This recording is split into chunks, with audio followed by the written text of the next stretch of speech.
परिषदेच्या आयोजनामागचा उद्देश आहे. चित्रपट, मनोरंजन आणि माध्यम क्षेत्रात नवं पाऊल ठरलेल्या वेव्ज अर्थात जागतिक दृकश्राव्य आणि मनोरंजन परिषदेची सर्व स्तरातून प्रशंसा होत आहे, असं माहिती आणि प्रसारण मंत्री अश्विनी वैष्णव यांनी म्हटलं आहे. माहिती प्रसारण क्षेत्राशी संबंधित करारांचं आदान-प्रदान आज वेव्ज परिषदेमध्ये झालं, त्यानंतर ते बोलत होते. पंतप्रधानांच्या दृष्टिकोनानुसार माध्यम आणि मनोरंजन क्षेत्रात जागतिक नेतृत्व करण्याचं सामर्थ्य भारताकडे आहे, असं ते म्हणाले. या परिषदेच्या माध्यमातून जागतिक स्तरावरील प्रतिनिधींकडून तसंच उद्योग क्षेत्राकडून आम्हाला अनेक सूचना प्राप्त झाल्या आहेत. केंद्र सरकार अत्यंत खुल्या मनाचं आहे आणि पंतप्रधान नरेंद्र मोदी परिवर्तनासाठी नेहमीच तयार असतात, असं सांगत वैष्णव यांनी या सूचनांचं स्वागत केलं. जागतिक स्तरावरील अनेक संस्थांना भारतातील संस्थांसोबत काम करण्याची इच्छा आहे, असं ते म्हणाले.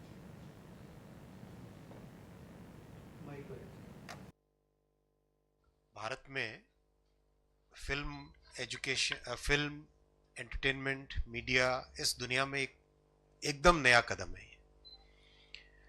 प्राइम मिनिस्टर साहब का जो विजन है, उस विजन के हिसाब से भारत मीडिया और एंटरटेनमेंट में ग्लोबल लीडरशिप लेने की ताकत रखता है. India can take the global leadership in the world of media and entertainment. That is the kind of talent we have. A billion plus talent and 5,000 years old civilization, billions of stories to tell. So the steps that we have taken here are the first steps, and now we need to build upon it. And I am very happy that practically every senior executive who has met in the last 2 days, they have all shown appreciation for this step.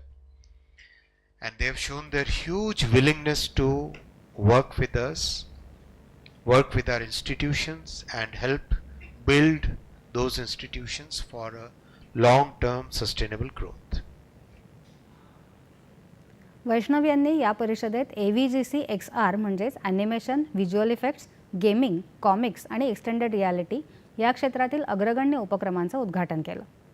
यावेळी या क्षेत्रातील प्रमुख संस्था म्हणून संकल्पित भारतीय सर्जनशील तंत्रज्ञान संस्थेचं औपचारिक उद्घाटनही त्यांनी केलं.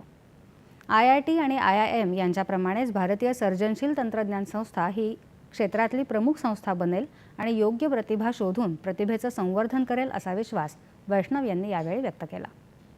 या उपक्रमांमध्ये उद्योगांमधील आंतरवासिता, शिष्यवृत्ती, स्टार्टअप निधी, गेम डिझाईन आणि 1400हून अधिक शाळांसह देशव्यापी सहकार्य यांचा समावेश आहे. वेव्ज अर्थात आंतरराष्ट्रीय दृकश्राव्य आणि मनोरंजन परिषदेत आज तिसऱ्या दिवशी कम्युनिटी रेडिओवरील राष्ट्रीय संमेलनासह चर्चासत्रांचं आयोजन करण्यात आलं आहे. तसंच फायरसाईड चॅटचं देखील आयोजन करण्यात आलं आहे. मनोरंजन क्षेत्रातील OTT क्रांती, डिजिटल न्यूज, पायरसी, भारतीय संगीत या विषयांवर विविध पॅनलच्या चर्चासत्रांचं आयोजन आज होत आहे. परिषदेत आज माध्यम आणि मनोरंजन क्षेत्राशी संबंधित सांख्यिकी पुस्तिकेचं प्रकाशन माहिती आणि प्रसारण मंत्रालयाच्या वतीनं करण्यात येणार आहे. दरम्यान 10व्या कम्युनिटी पुरस्कारांमध्ये सर्वोत्कृष्ट नवोन्मेषी श्रेणीत राज्यातल्या येरला वाणी या कम्युनिटी रेडिओला राष्ट्रीय पातळीवर पहिला पुरस्कार मिळाला आहे.